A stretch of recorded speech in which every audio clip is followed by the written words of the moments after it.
गई भाड़ में, रेजोल्यूशन गए भाड़ में, यासीन मलिक गया भाड़ में और हुर्रियत गई भाड़ में। मैं बताऊंगा कि कश्मीर में क्या होगा। कश्मीरी सिटीजन है जो कश्मीर के अंदर है, लेकिन वो खामोश बैठा हुआ है, लेकिन उसके somewhere in the heart is being he knows that के हमें by force, by hook and crook जो है वो साइलेंट किया जा रहा है। क्योंकि कश्मीरियों को क्या, आप कश्मीरियों को बोला 370-35 के बारे में क्या जानते हैं, उनको कख नहीं पता। यहाँ पे जो हमारे किसान बैठे थे, फार्म लॉस का एजिटेशन कर रहे थे, आप जानते ही हैं, उनसे पूछ लो फार्म लॉस क्या लिखा, उनको कख नहीं पता। तो इंडिया बड़ा मार्केट है, आज इंडिया के पास पैसा है, जब इंडिया के पास पैसा नहीं था चीमा साहब, इवन देन इंडिया ने दुनिया की किसी की बात नहीं सुनी, अमेरिका की बात नहीं सुनी। दुनिया के साथ चाइना की सप्लाई चेन जो है वो जुड़ी हुई है, दुनिया की सप्लाई चेन, इसकी डीकपलिंग जरूरी है। वही जादूगर है जिसकी जान तोते में है। आप तोते की गर्दन मरोड़ेंगे, जादूगर मर जाएगा।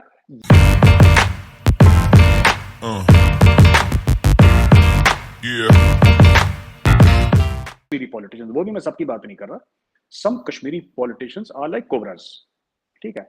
इन्होंने पाकिस्तान से भी पैसे पकड़े, इन्होंने इंडिया से भी पैसे पकड़े।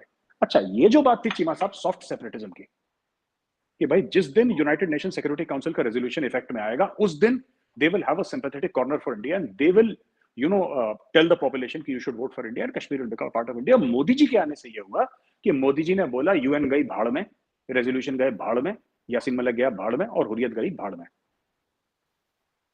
मैं बताऊंगा कि कश्मीर में क्या होगा। It is India who will dictate terms in Kashmir, not United Nation Security council, क्योंकि हमें यूनाइटेड नेशन सिक्योरिटी काउंसिल से कोई लेना देना नहीं, हमें उनसे कोई हेल्प नहीं चाहिए, हमें यूनाइटेड नेशन से कोई हेल्प नहीं चाहिए, हमें ना कश्मीर के बयाने पे, ठीक है वहां पे अपना सब लोग नैरेटिव, आप लोग भी बोलते हैं, हम लोग भी बोलते हैं, हम बोलते हैं आप जवाब देते हैं, आप बोलते हैं हम जवाब देते हैं, this is normal power for the course, ये सब चलता रहता है, ठीक है। लेकिन हमने बोला कि हमें किसी भी, अगर इंडिया को स्ट्रांग बनाना है, भारत को मजबूत बनाना है, तो Bharat has to be self reliant, ठीक है, आत्मनिर्भर भारत, वही वही वाला जो मोदी जी का जो बयान है आत्मनिर्भर भारत वाला, वो it is not only in manufacturing, it is also in emotion, in mentality, कि वी आर अलोन, हम अकेले हैं इस दुनिया में, और हमारे साथ हमारे 10 दोस्त हों, जब बुरा वक्त आएगा तो कोई हमारे साथ खड़ा नहीं होगा। अच्छा, जब 370-35 से हटाया चीमा साहब, तो इन्होंने फिर रफा दफा करा सबको, और टर्निंग पॉइंट आया बुरहान वानी की डेथ से, जो जुलाई 2016 को हुआ था। बुरहान वानी को 6, 7, 8 तारीख जब भी था वो, बुरहान वानी को मारा गया। यूनिट का नाम था 19 राष्ट्रीय राइफल्स, 19 RR के गए वो, उन्होंने बुरहान वानी को मार चार दिया, खत्म हो गई बात। 100 दिन कश्मीर में पत्थरबाजी, ये वो दुनिया भर की चीजें, ठीक है।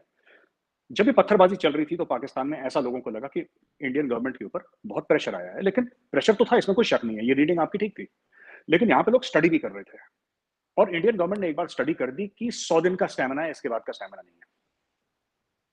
जब इन्होंने 370-35 से हटाए तो कुछ नहीं हुआ, वही नहीं कुछ।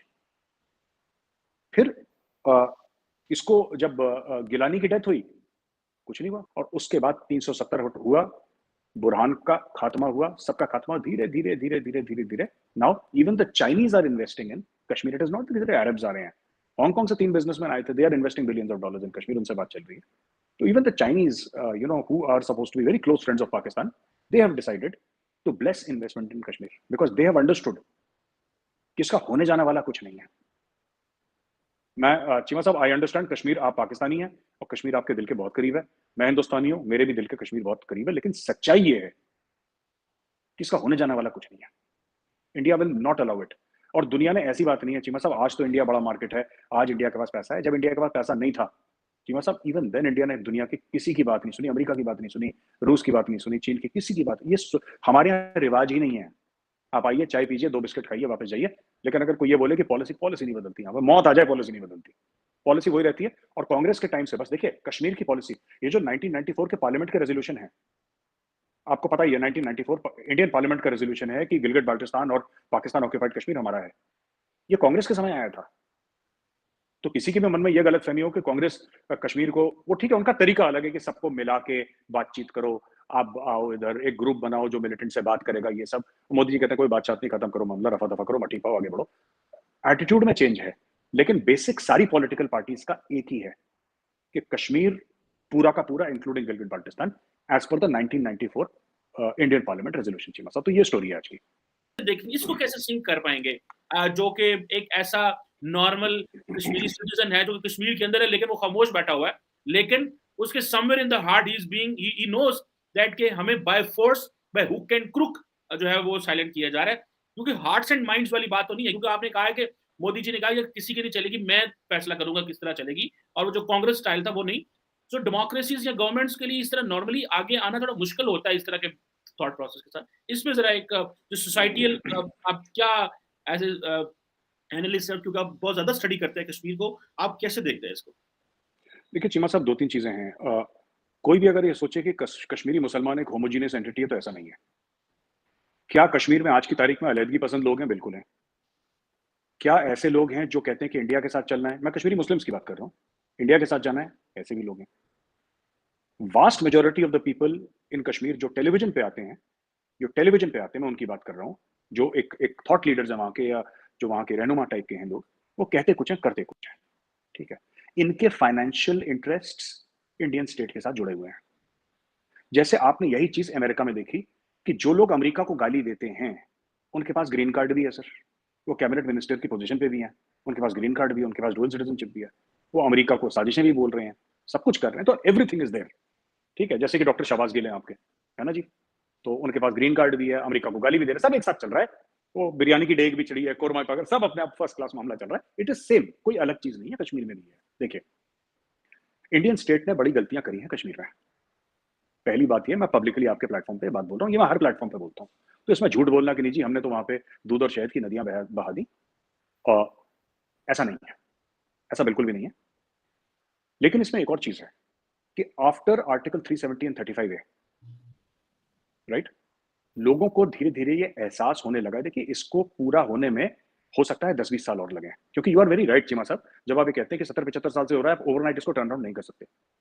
लेकिन ये जो चीज़ें हैं ना, ये सारी चीज़ें कि हमारा कॉन्स्टिट्यूशन क्या कॉन्स्टिट्यूशनल स्टेटस, अगर आप पूछ लो 10 कश्मीरियों को बुला लो, जो कि ठीक है, जो कि इसके बारे में जिन्होंने पढ़ा नहीं है।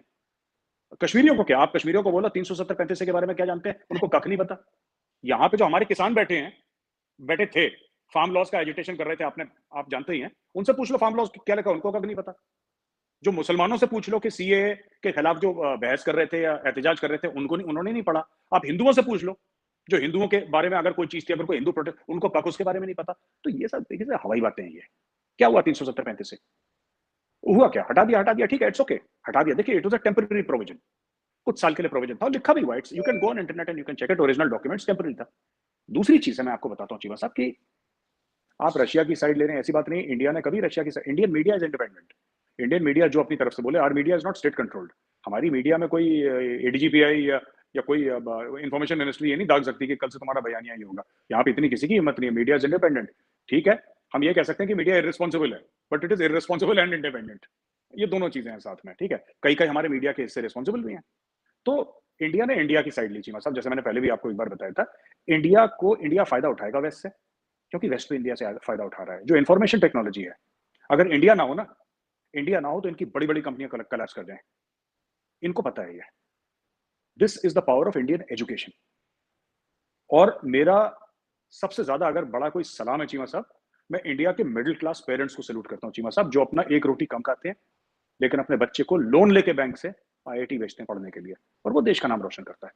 ये हमारी जो डेप्थ है, हमारी जो स्ट्रेंथ है हमारे मुल्क की चीमा साहब, our strength is not just our economy, our strength is not just our फौज और something like that। ये हमारी सिर्फ ये स्ट्रेंथ नहीं है, हमारी स्ट्रेंथ और भी है। हमारा एजुकेशन सिस्टम हमारी बहुत बड़ी स्ट्रेंथ है। और वो हर middle class, lower middle class parent जो किसी सूदखोर के पास जाता है, पैसा लेता है, जो अपनी जमीन का टुकड़ा बेचता है कि मेरी बेटी मेरा बेटा पढ़ सके और देश का नाम रोशन कर सके, परिवार का नाम रोशन करे। सो ये जो डेप्थ है ना हमारी, this is now linked with the American economy. In a way we are linked with the American supply chain already. Now बात यह है कि सप्लाई चेन रेजिलियंस इनिशिएटिव जो था ना, इसकी जो स्टोरी है, ये 2019 में वीडियो कॉन्फ्रेंस के थ्रू ट्रेड मिनिस्टर्स ने इकट्ठा हुआ, बोला कि चलो ऐसा करते हैं।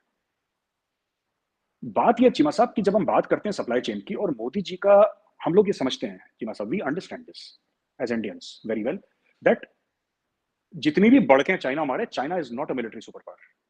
China is not a military super power. Militarily China can be handled, और China can not be handled economically. China is an economic super power. लेकिन चाइना की जो इकोनॉमिक सुपर पावर वाली जो ताकत है, वो आती कहां से चीमा साहब? एक किताब है, the world is flat, Friedman की, आप जरूर पढ़िएगा। द वर्ल्ड इज फ्लैट, आपने पढ़ी भी होगी, it's a very famous book. Cheema साहब, अगर आप ये देखेंगे कि चाइनीज इकोनॉमी का टोटल जो चाबी है ना, कुंजी जिसको हिंदी में कहते हैं, चाबी, चाबी क्या है उसकी? चाबी उसकी ये है कि इट इज कॉन्ट्रैक्ट मैन्युफैक्चरिंग। ये सारी की सारी इकोनॉमी उनकी कॉन्ट्रैक्ट मैन्युफैक्चरिंग, और दुनिया के साथ चाइना की सप्लाई चेन जो है वो जुड़ी हुई है, दुनिया की सप्लाई चेन। इसकी डीकपलिंग जरूरी है। वही जादूगर है जिसकी जान तोते में है। आप तोते की गर्दन मरोड़ेंगे, जादूगर मर जाएगा। ये जो डीकपलिंग है of the supply chains, game ये है। इसीलिए वो 50 बिलियन का जो मामला था, जो अभी फंड डिक्लेयर करा था, it is all going. And जो भी ये कहता है ना कि quad is not military in nature, it may or may not be military in nature, but it is an anti-China alliance. It seeks to dominate the Indo-Pacific and end Chinese hegemony in the Indo-Pacific. ये बात 100% तय है। पर India ने ये रास्ता उनको बता दिया कि इसका रास्ता कुछ और है। ये एयरक्राफ्ट कैरियर मत भेजो, इससे कोई हासिल नहीं होगा, पैसे और खर्च होंगे। Hit them where it hurts. Hit their economy, don't hit their military. जो चाइना ये कर रहा है, जापान के ऊपर जहाज उड़ा रहा है, नीचे मीटिंग चल रही है, ऊपर रशियन, ये सब होने दो। It does not matter. What matters is जिस दिन चाइना के अंदर फ्रिज बनना बंद होंगे अमेरिकन कंपनीज के, तो चाइनीज फ्रिज तो को खरीद नहीं रहा। सर ब्रांड आप देखो ना, नाइकी के शूज मेड इन चाइना नीचे लिखे हैं, पर मैं उस जूते के ऊपर, ठीक है चीमा साहब आप भी पहनते होंगे, नाइकी का शू मैं भी पहनता हूं, उस जूते के ऊपर अगर मैं चिंग चोंग लिख दूंगा, कख ना खरीदो कभी उसको।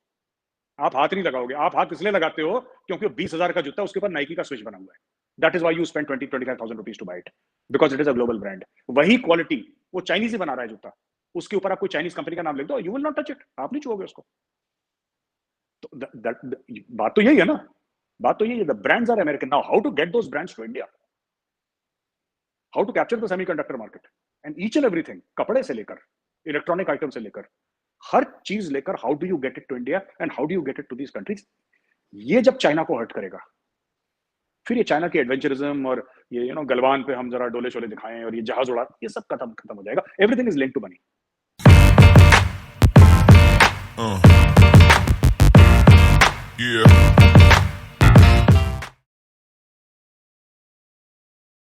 तो हेलो दोस्तों, कैसे हो आप लोग? कैसी लगी आपको ये वीडियो? अगर आपको ये वीडियो पसंद आई है तो इस वीडियो को लाइक शेयर सब्सक्राइब करना ना भूलें। जैसा कि हमने इस वीडियो में देखा कैसे जो पाकिस्तान है वो एक भिखारी मुल्क बन गया है, और जो उनका पीएम है वो सऊदी अरब गया था, वहाँ मांगने के अलावा कश्मीर के ऊपर भी बात करने को कहा। भीख तो उन्हें मिली या नहीं मिली, लेकिन कश्मीर पे बात करने पर सऊदी अरब ने उन्हें कहा दिया और कहा कि हमें इंडिया से बायलैटरली बात करनी होगी, हम इस विषय में कुछ नहीं बोलेंगे। साथ ही में उन्होंने मोदी जी की तारीफ करते हुए ये भी बताया कि कैसे जो जितने भी इस्लामिक देश हैं वहाँ से उन्हें हाईएस्ट सिविलियन अवार्ड भी मिला हुआ है। सऊदी अरब में मोदी जी की बात बहुत ध्यान से सुनी भी जाती है, और इसीलिए कश्मीर पर वह कुछ भी नहीं बोलेंगे। अब में कश्मीर के ऊपर Saudi Arab UAE billion of dollar invest करने जा रहे हैं, और जबकि पाकिस्तान 1-1 बिलियन के लिए भीख मांग रहा है। साथ ही में साजिदार ने यह भी बताया कि जितनी भी प्रॉब्लम्स है पाकिस्तान के अंदर, उसका बस एक ही सॉल्यूशन है, एजुकेशन, जो कि